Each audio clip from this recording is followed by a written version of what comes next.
I'm going to look at the automation and future of work debate based on the research that we've been doing over the last 6 years. There seems to be a lot of confusion about what's going to happen. I don't think I necessarily have all the answers here, but the research we've done has given us quite a lot of insight. So if I'm going to give a prognosis for the next 10 years, I know instantly that it's wrong, but hopefully it's going to be wrong in the right directions. So first of all, an overview of what I think is going to happen. On this slide, you can see 4 points I would make on this. The first thing is that the job loss as a result of automation has been grossly overstated. The more recent report suggests that the net job loss by 2030 is going to be about 1%. However, the job disruption and the shift in skills is going to be quite radical. And that's really the area that we should all be focusing on. I'll bring a slide in a minute to show the kind of shifts in skills that's going to happen. But I want to move to the second point, which is that the debate has been too focused on just automation, robotic process automation, cognitive automation, and what they call artificial intelligence. But in fact, it's these technologies in combination with others. I call the whole lot smack brader: social media, mobile, analytics, cloud, etc. There are about 10 digital technologies that in combination are going to shape the future of work and be shaped by how work is conducted. And that is going to give us the massive impact, not just automation by itself. The third point I'd make is that work itself and the labor force is going to be quite radically reconfigured.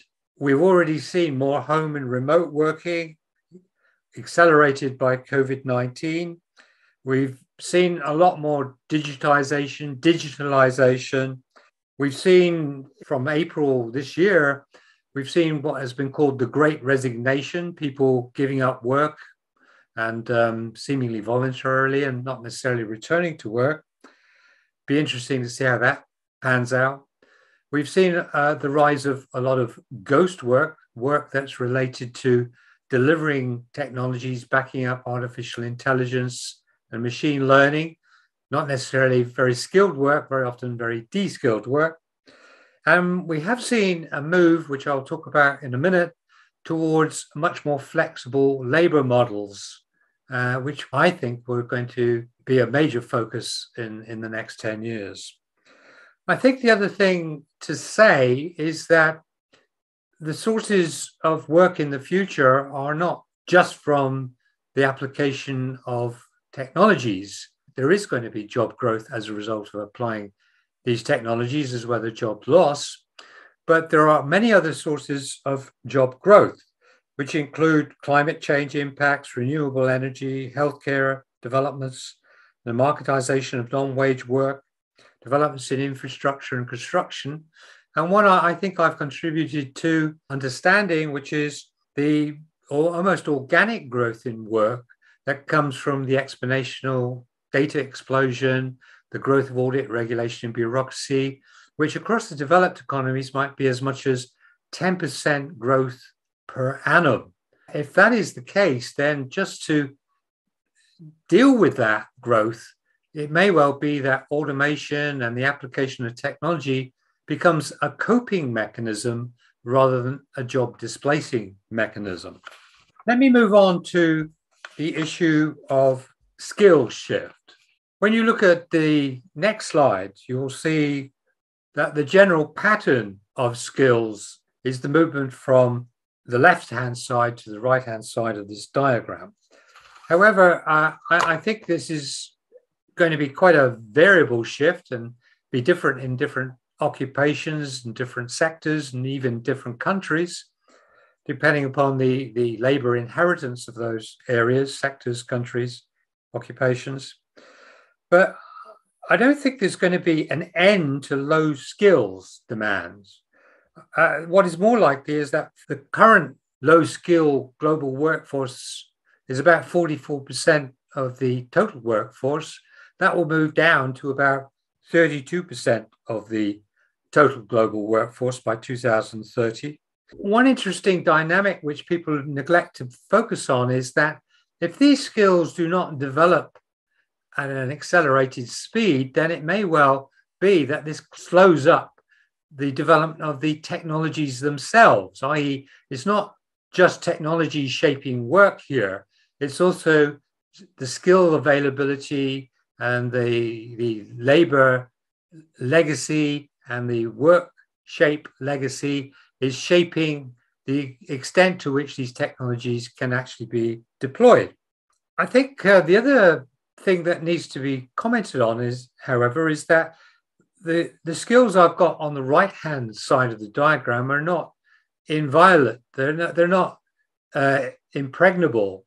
We're already seeing quite a number of attempts to use cognitive technologies to eat into the skills on the right-hand side of this diagram and render them technologized and automated.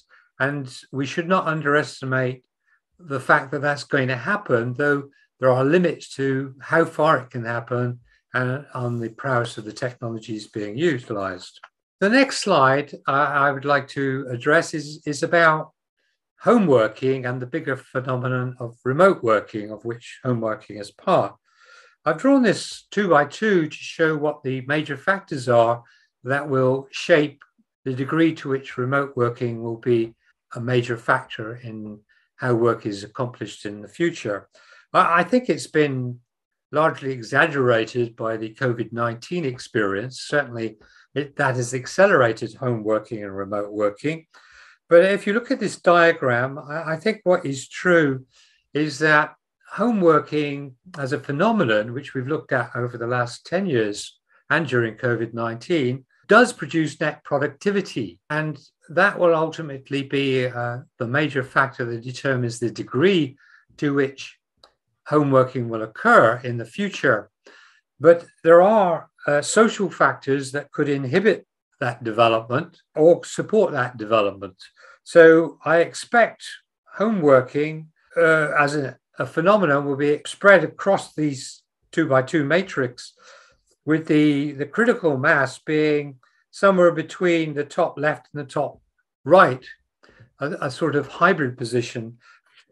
I think the final point I'd make here on this short overview is what I think is happening is, to some extent, a replay of what John Atkinson was talking about in the 1986, but this time it's enabled massively by technology developments. It's a sort of flexible labor model that I see developing, but one that's on technology steroids, enabling a lot more flexibility than ever before. If you look at this slide of a model I've developed from John Atkinson model, what I think is going to happen between 2020 and 2030 in an ad hoc, short-termist, opportunistic way is that employers or work organizations are going to utilize a lot more of this core periphery idea, where there are core workers who have a lot more discretion over the work they do, and a lot more support and a lot more empowerment and a lot more technological capability at their disposal. And there are going to be peripheral workers who in the main are going to be more de-skilled, more controlled, more surveillanced, more monitored by the technology, and occupy more precarious kinds of work than the core workers.